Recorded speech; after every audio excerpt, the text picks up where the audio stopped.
வனத்துறையினரின் பிடியில் இருந்து தப்பிச் சென்ற நபர் நடுக்காட்டில் சடலமாக மீட்கப்பட்டிருக்கிறார். வனத்துறையினர் சுட்டுக் கொன்று விட்டதாக குடும்பத்தினர் முன்வைத்திருக்கும் குற்றச்சாட்டின் பின்னணி என்ன விவரிக்கின்றது இந்த செய்தி தொகுப்பு.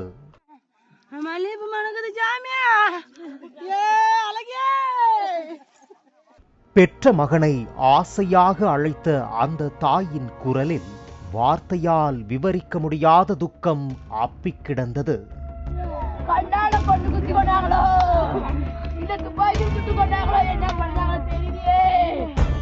10 மாதம் சுமந்து பெற்றெடுத்து பாலூட்டி சீராட்டி வளர்த்து ஆளாக்கிய மகனை நடுக்காட்டில் சூம்பி போன சடலமாக பார்த்தால் எந்த தாயால் தாங்கிக் கொள்ள முடியும்?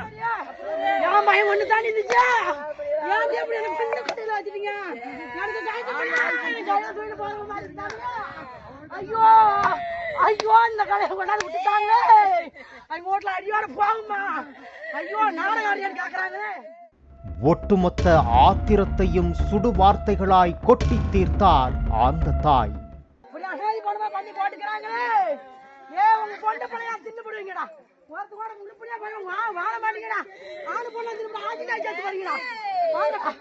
யார் அவர்? நடந்தது கொலையா அல்லது தற்கொலையா? நடுக்காட்டில் என்ன நடந்திருக்கும்? இது போன்ற கேள்விகளுக்கான விடையை தெரிந்து கொள்ள நாம் கடந்த மார்ச் மாதம் 1ஆம் தேதிக்கு செல்ல வேண்டும்.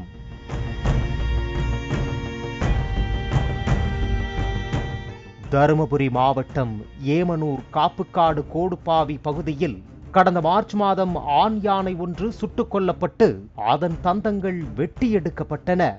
இந்த சம்பவம் தொடர்பாக வழக்கு பதிந்த வனத்துறையினர் 5 தனிப்படைகள் அமைத்து யானையை வேட்டையாடிய கும்பலை தேடி வந்தனர். தீவிர தேடுதல் வேட்டையின் முடிவில் ஏமனூர் காவிரி ஆற்றின் மறுகரையில் உள்ள கொங்கரப்பட்டியைச் சேர்ந்த செந்தில் என்பவரை கைது செய்தனர்.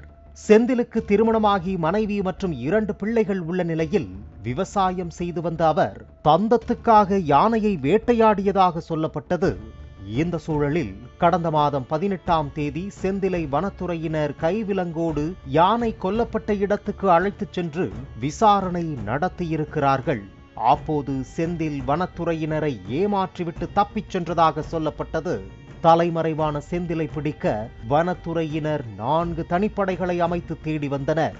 அதே நேரம் செந்திலோடு சேர்ந்து யானையை வேட்டையாடியதாக அவரது நண்பர்கள் 3 பேரை வனத்துறையினர் கைது செய்தனர்.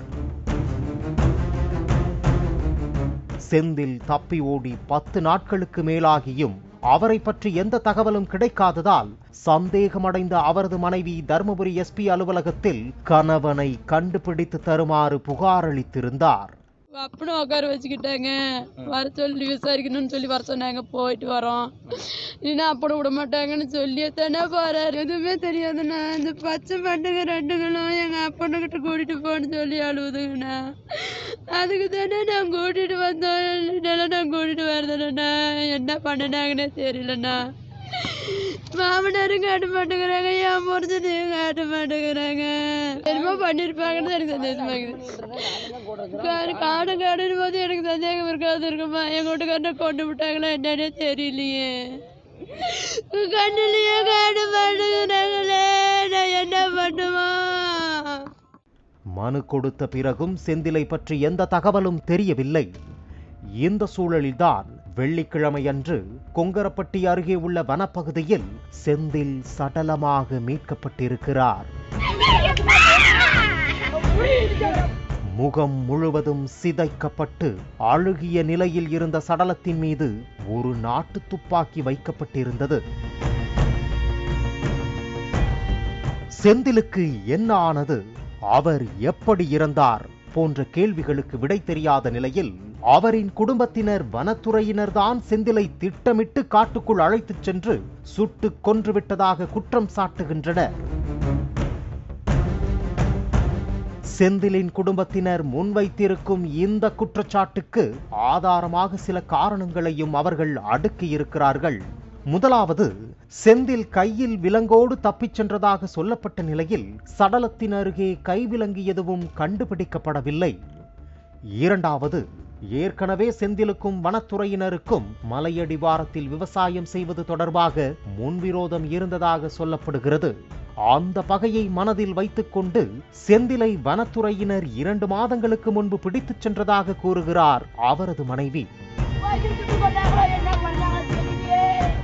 மூன்றாவது, செந்தில் சடலமாக மீட்கப்பட்ட இடம் அவரது ஊரில் இருந்து 10 கிலோமீட்டர் தூரத்தில்தான் உள்ளது. 4 தனிப்படை அமைத்து வனத்துறையினர் தீவிரமாக தேடியும் 10 கிலோமீட்டர் தூரத்துக்குள் தலைமறைவாக இருந்த செந்திலை அவர்களால் எப்படி கண்டுபிடிக்க முடியாமல் போனது என்று கேள்வி எழுப்புகின்றனர்.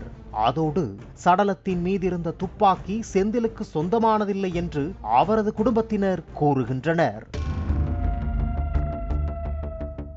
தந்தத்துக்காக யானைகளை வேட்டையாடும் மாஃபியா கும்பல் உண்மை வெளிவரக்கூடாது என்று செந்திலை கொன்றுவிட்டனரா அல்லது வேறு ஏதேனும் காரணம் இருக்குமா என்ற கோணத்தில் விசாரணை நடந்து வருகிறது. காட்டுக்குள் உண்மையில் செந்திலுக்கு என்ன நடந்தது என்றும் அவரின் குடும்பத்தினர் எழுப்பியிருக்கும் சந்தேக கேள்விகளுக்கும் முழுமையான விசாரணைக்கு பிறகே விடை தெரிய வரும். பாலிமர் செய்திகளுக்காக பெண்ணாகரம் செய்தியாளர் சரவணன்.